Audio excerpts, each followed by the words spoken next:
Farmacias Medicity, la cadena de farmacias más grande del país, ahora llega a tu casa. Pídenos a domicilio al 1-800-633-424. 1-800-633-424. Quédate en casa. Damos la bienvenida al abogado Carlos Alomoto Rosales, especialista en Derecho Administrativo, fue secretario del Consejo Metropolitano de Quito. Abogado Alomoto, muy buenos días. Quisiéramos con su ayuda digerir un poco más el veto presidencial que se hizo a las reformas al Código de la Función Judicial. ¿Qué es lo más relevante que decidió el presidente en este tema? Muy buenos días, Gustavo. Un saludo cordial, lo propio también para Rosana. Un saludo cordial para ustedes y para toda la audiencia de Antena 1 y de la ciudad de Cuenca. Un gusto y un honor poder participar junto a ustedes y su audiencia.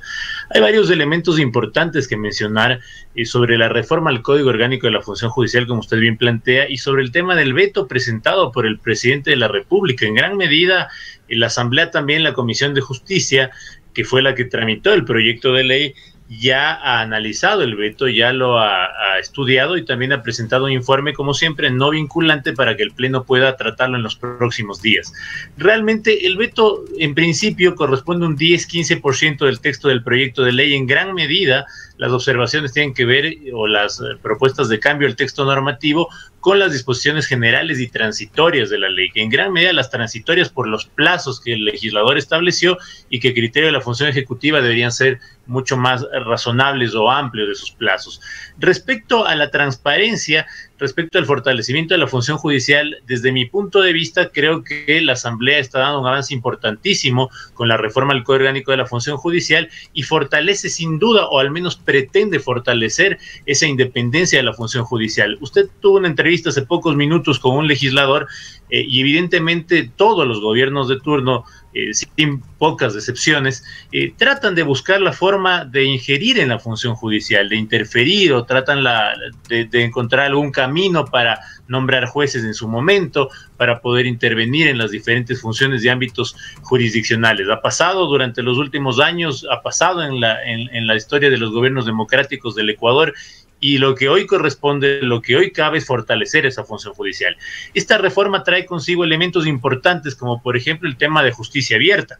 Es un modelo nuevo de relación entre la función judicial y la ciudadanía. Recuerde usted que Ecuador, al igual que otros gobiernos, al igual que otros estados, se han sumado a un modelo de gobierno abierto implementado desde, por ejemplo, desde el mandato internacional, desde ONU, entre otros elementos, en donde se busca no solamente ya que el ciudadano conozca o tenga acceso a la información, sino pasar a un segundo momento, que es el de participación y colaboración. Esto se recoge en el Código Orgánico de la Función Judicial con la reforma planteada. ¿Y qué permitirá? Bueno, primero, que los ciudadanos podamos tener acceso a la información, el tema de transparencia, que es fundamental. Hoy en día, con la reforma, se establece de forma clara, por ejemplo, que los jueces tengan sus agendas y sus diferentes audiencias publicadas en la página web, publicadas en las redes sociales. Esto garantizará saber cuál es ese esquema de trabajo de los jueces, por un lado, pero va mucho más allá este tema de transparencia. También va con acceso a información pública, con la información de las sentencias de forma abierta, con gobierno abierto vinculado a la función judicial. Otro elemento es la colaboración, cómo los ciudadanos, que muchas veces criticamos a la función judicial y que queremos una función judicial mucho más transparente y abierta, podemos colaborar y participar de forma directa con todos los órganos de la función judicial. Es por eso que la propia ley plantea que se establezca una agenda de justicia abierta en los próximos 3 meses, trabajada entre la ciudadanía y la función judicial. Otro elemento también de la reforma y vinculado a lo que usted plantea, por ejemplo, es el tema de la Corte Nacional de Justicia. Este es un elemento clave en la reforma al Código Orgánico de la Función Judicial. La Corte Nacional de Justicia, por mandato constitucional, tiene un periodo fijo de 9 años. Eso es lo que establece la Constitución en el artículo 181 y 182 y siguientes. ¿Qué es lo que pasó en el camino? Bueno, el Código Orgánico de la Función Judicial, en su primer momento, estableció que se haga una evaluación para la renovación parcial de la Corte, porque no olvidemos que lo que establece la Constitución era para un primer momento una renovación parcial. Se eligieron 21 jueces después de la Constitución. Solo para ese caso cabía que cada 3 años puedan salir los jueces. y ahí sí cabía la evaluación, pero la Constitución es clara, su periodo es de 9 años. Es por eso que el legislador en la reforma que se acaba de aprobar y que está por ya tramitarse el veto en los próximos días, establece, por ejemplo, ya causales de cesación para los jueces de la Corte Nacional fijadas en la ley, pero no la evaluación a la Corte. Al ser el máximo organismo de justicia ordinaria del país, mal se podría, con una evaluación que podría ser subjetiva en ciertos casos, destituir o remover jueces del máximo organismo de justicia ordinaria del país. El veto lo que plantea es que sí se los pueda remover con la evaluación. Yo no comparto, creo que más bien hay que fortalecer la independencia de la función judicial y que al ser el máximo organismo judicial del país en justicia ordinaria, pueda cumplir con su periodo de 9 años. Doctor Alomoto, doctor Alomoto, en todo este contexto, y acabamos de dialogar con el asambleísta Juan Cristóbal Lloret, y uno de los temas que por varios años viene preocupando es precisamente el de la independencia de la función judicial, la independencia de los jueces. ¿Cómo este código garantiza esta independencia que inicia desde la convocatoria a los concursos para elegir a los jueces, luego estos procesos de evaluación a los cuales usted está haciendo referencia, y en el transcurso de esta carrera todos estos elementos de transparencia sobre su accionar y sobre los distintos procesos que están a cargo de cada uno de ellos? La pregunta es, ¿este código realmente garantiza la independencia? ¿Cuál es el camino para que esta independencia tan esperada, tan exigida, tan necesaria pueda ser una realidad?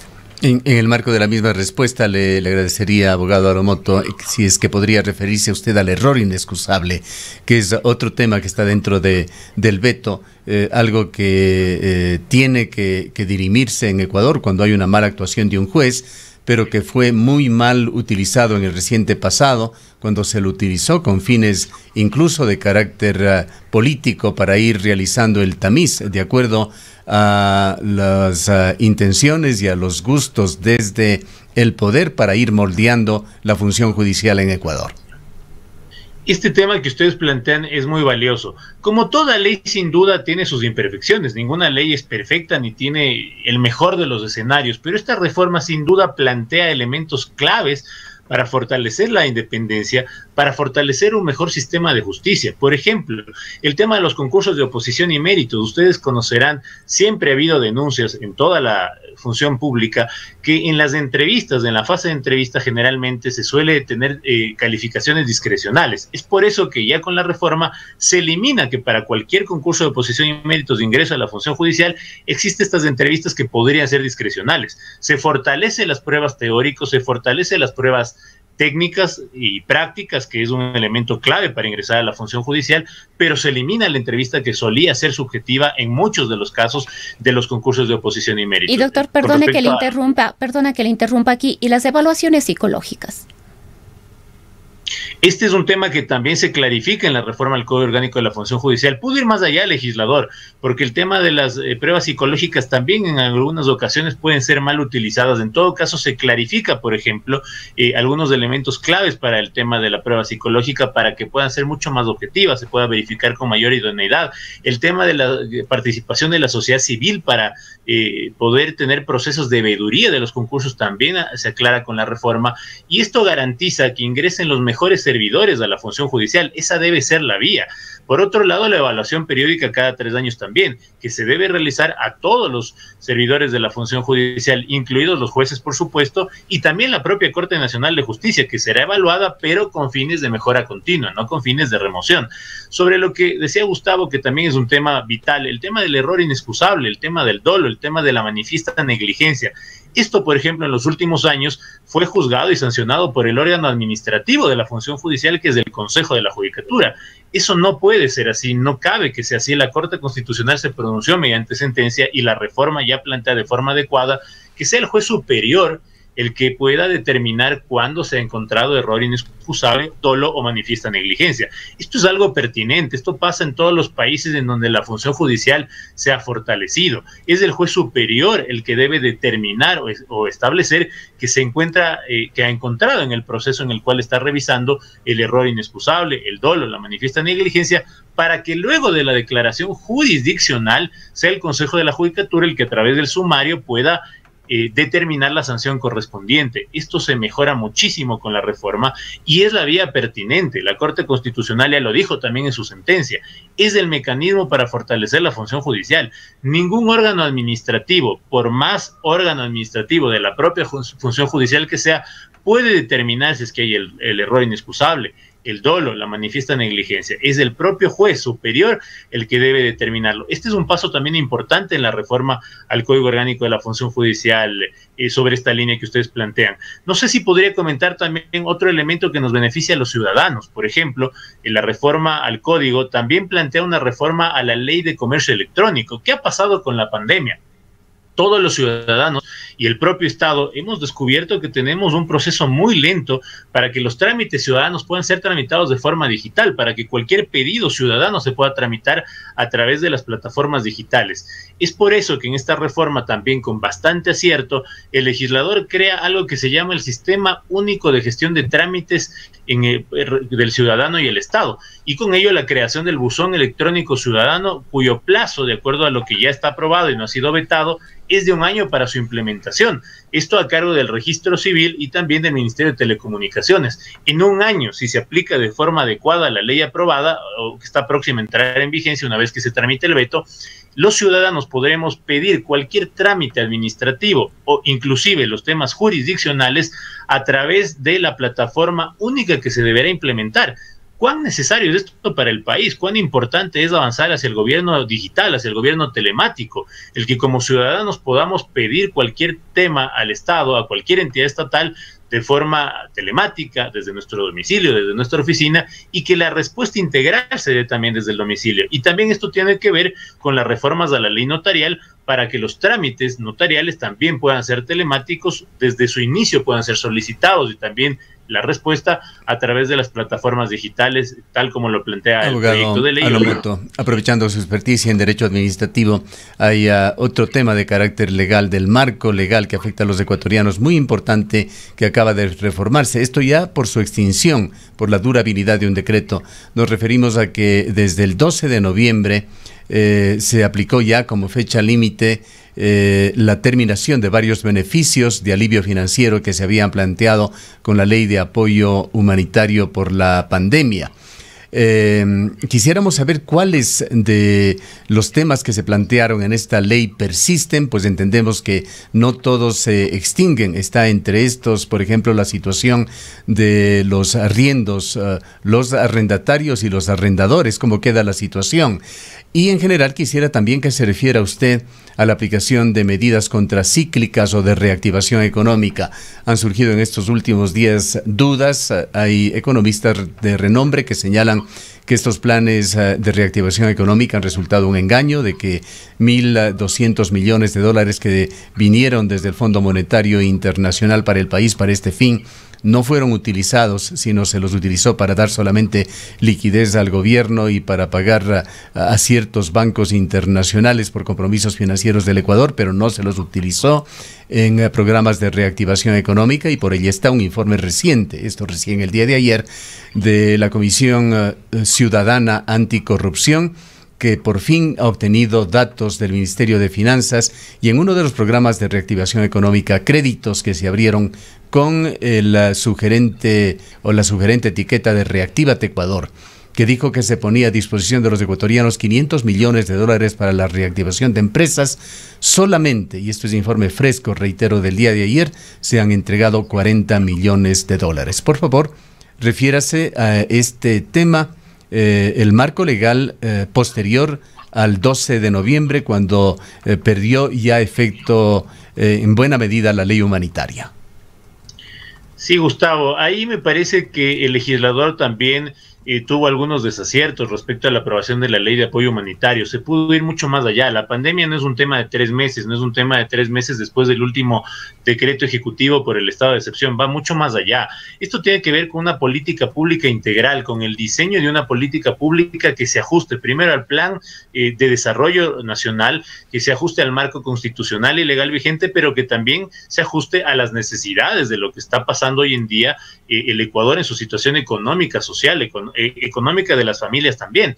Ahí, sobre la ley de apoyo humanitario, en efecto, por ejemplo, el tema para solicitar a la banca los acuerdos de pago y demás, en principio quedaría también ya sin tanta vigencia, sin perjuicio de que las propias entidades financieras y la propia Junta de Política Monetaria y Financiera, que sí ha quedado en deuda con el país, pueda regular a través de su órgano máximo, el órgano colegiado, diferentes elementos. Por ejemplo, algo que se planteó todo el tiempo fue la reducción de las tasas de interés. Es un tema muy técnico que sin duda los economistas tienen que analizarlo, pero que también era un elemento clave para fortalecer el tema de la pequeña y mediana empresa, que son las que han sido más golpeadas durante la crisis por la pandemia. Otro de los elementos del tema de inquilinato, usted bien señala, la ley de apoyo humanitario establecía que se cancele al menos del 20% de lo adeudado y se llegue a un acuerdo sobre el resto de valores pendientes para poder continuar con ese contrato de inquilinato. Ha habido muchos problemas sobre esto, sobre todo por la falta de conocimiento de nuestra ciudadanía de cómo celebrar un contrato de inquilinato, de llevarlo a escrito los acuerdos, por ejemplo, de un proceso de mediación para llegar a consenso sobre este tema. Otro de los elementos Pero ¿cómo se encuentra la situación en este tema de inquilinato al momento? ¿Se acabó la protección? Sí, en gran parte la ley nunca se pudo ejecutar de forma adecuada porque lo que planteaba era que se pague el 20%, el deudor pague el 20%, al menos del 20%, y se llegue a un acuerdo sobre el resto de valores pendientes. Yo tengo un programa de radio justo de consultas jurídicas en la ciudad de Quito y nos han llamado cada semana muchos amigos oyentes y nos dicen, evidentemente, se pagó el 20%, pero nunca se llegó a un acuerdo sobre el resto de los valores. Es decir, acá hay muchos inquilinos que se han perjudicado y también arrendatarios, es decir, las dos partes en muchos casos, porque cada caso es distinto. Entonces hemos visto que tanto el inquilino como el arrendador se han visto complicados por la aplicación de la ley de apoyo humanitario, que debió haber tenido un mejor desenlace en el reglamento. Se debió establecer elementos y condiciones adicionales para garantizar... Su comentario final. Abogado Alomoto, por favor, refiérase a estos programas económicos de reactivación económica del gobierno nacional. Aquí hay quejas de todos los sectores. Ayer estuvimos con una dirigente de los artesanos y señalan que ellos no recibieron un solo centavo, que no hubo un artesano que se haya beneficiado en la ciudad de Cuenca con estos programas. Y las cifras lo dicen, 40 millones apenas se colocaron desde el Banco del Pacífico y no sé si otras entidades financieras del Estado, con este programa de Reactívate Ecuador, de los 500 millones que supuestamente existía. Ahí, Gustavo y amigos oyentes, más allá de lo que estableció la ley de apoyo humanitario, que insisto, creo que le quedó debiendo mucho al país, está de por medio de la política pública, está de por medio de las competencias que el Código Orgánico Monetario y Financiero le establece a la Junta de Política Monetaria y Financiera para que viabilice el crédito accesible para las personas, por ejemplo, que están generando sus emprendimientos. El tema, por ejemplo, de los contratos laborales sí me parece un acierto. Habrá que evaluar, por ejemplo, el impacto de la generación de empleo en las próximas semanas y meses. Recuerde usted que hace 15 días también el Ministerio de Trabajo ha aprobado a través de acuerdo ministerial nuevas contrataciones, nuevos tipos de contrataciones, 4 particularmente, que se están implementando ya y que habrá que fortalecerlos. El contrato a plazo fijo que desapareció en 2016, por ejemplo, generó una serie de pérdida de empleos en el país. Hoy, con esas reformas de la ley de apoyo humanitario y los nuevos 4 contratos que se han aprobado hace 2 semanas, ojalá se fortalezca el empleo también desde ese punto de vista. Pero sin duda, lo que usted dice, en manos de la Junta de Política Monetaria y Financiera está el establecer lineamientos para que el crédito productivo se pueda fortalecer y también se analice la pertinencia técnica de reducir ciertas tasas de interés, al menos para el crédito productivo y de emprendimiento, que hoy más que nunca necesita la ciudadanía el apoyo para poder fortalecer sus actividades y reactivar la economía del país, desde la tienda, cuando uno va a comprar a la tienda, por supuesto pasando ya por el micromercado y otros elementos, otros lugares en donde se necesita sin duda el que la ciudadanía tenga acceso al crédito para poder fortalecer sus emprendimientos y negocios, estimado Gustavo. Bien, queremos agradecerle mucho por su intervención. Se ha referido a estos temas candentes, importantes para el país, el veto presidencial que se dio hace pocos días, así como la terminación de la ley humanitaria que ha afectado a muchas personas en el país. El abogado Carlos Alomoto Rosales es especialista en Derecho Administrativo y le agradecemos por su presencia en esta mañana. En Elecaustro, desde hace 20 años, trabajamos día a día para generar la energía que tú necesitas. Hoy, renovamos nuestro compromiso de servir a la región y al país, generando desarrollo con conciencia y conservación ambiental y siempre mirando al futuro. Elecaustro es